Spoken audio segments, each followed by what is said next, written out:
Module 5, the muscular system, histology and physiology. Introduction. Have you ever had a muscle cramp? You know, you're swimming or playing tennis or working out and your muscle just tenses up, gets really tight, and it hurts actually when that happens. Well, now take a look at your hand. If you were to hold your hand like this, do you see how your fingers kind of curl naturally? And actually you have to intentionally think about it to extend those fingers. In this module, we're going to get to learn about some of the amazing properties of our muscular system. Things like why our muscles get bigger when we work them stronger, why sometimes if we overwork them, they just seem to give out on us, and other fascinating facts about the muscular system. The muscular system is responsible for 3 tasks. The first one is movement. You need muscles in order to move your bones, to eat and digest your food, to circulate your blood, to breathe air, and a whole host of other activities.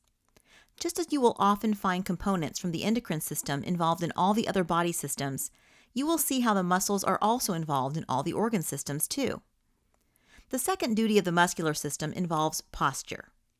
Even if you are standing still or sitting up, muscles in your body are contracting and relaxing to keep you balanced. Just think about it. If a person is standing up and then suddenly faints, all their muscles immediately relax. Then what happens? Their body collapses to the floor. You need muscle strength to maintain posture. The third job of the muscular system is heat production. If you are standing out in the snow, you will feel cold.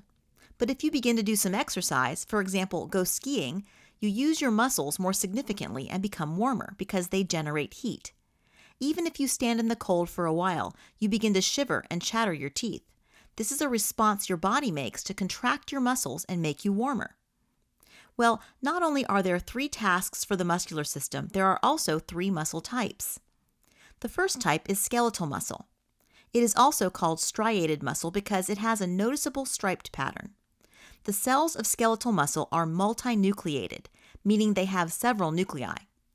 Skeletal muscle composes voluntary muscles, which are muscles you are aware that you are moving. These include muscles that move your bones, hence the name skeletal muscles, but also the muscles in your tongue and diaphragm. You're not always aware you are moving your diaphragm, but when you want to take a deep breath, you are consciously using it. Otherwise, you probably don't think about it contracting and relaxing, so you can always breathe. Of course, that's a good thing, isn't it? The second type of muscle tissue is cardiac muscle. This muscle type is found exclusively in the heart. Cardiac muscle tissue is striated, like skeletal muscle tissue. However, each cell has only one nucleus. You probably know that you cannot voluntarily control your heart beating. Cardiac muscle is an involuntary muscle, and that's a good thing too, because while you sleep or do several tasks while you are awake, you don't have to consciously think about your heart beating over 70 times every minute of every hour of every day. The third type of muscle tissue is smooth muscle. It's given this name because the cells are non-striated or not striped. Like cardiac muscle, smooth muscle is involuntary, and the cells of this muscle tissue have only one nucleus. Smooth muscle is found in many of your internal organs, like those in the digestive, urinary, and reproductive systems. So I just discussed the 3 tasks of the muscular system and the 3 types of muscle. Now I want to introduce 4 noticeable features regarding the function of muscle tissue. The first one is contractility.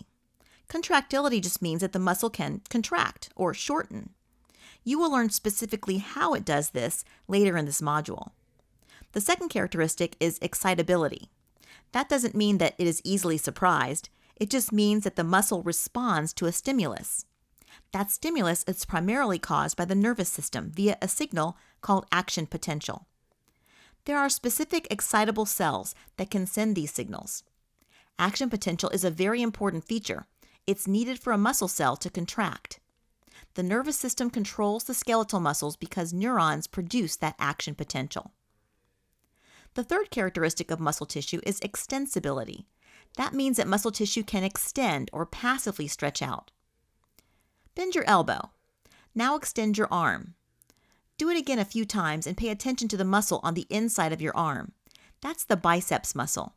And when you bend your arm, that muscle is contracting. When you extend your arm, that muscle relaxes. That's how muscles produce movement. When muscles relax, they need another force to stretch out to their regular length. That is usually caused by another muscle or gravity pulling on them. When you extend your arm, another muscle on the underside of your humerus pulled your forearm, causing your biceps to stretch out. That is extensibility. The final muscle tissue characteristic is elasticity. You see, at rest, most muscles kind of recoil back a little bit. Lay your hand on a table, palm up. Now extend your fingers so they are straight. Now relax. What do your fingers do? They recoil back a little. Not all the way, of course, because you can contract your hand muscles tighter to make a fist, but they do tighten up a little. That's elasticity. So, though we have learned about the types and characteristics of all muscle, in this module we will focus on skeletal muscle.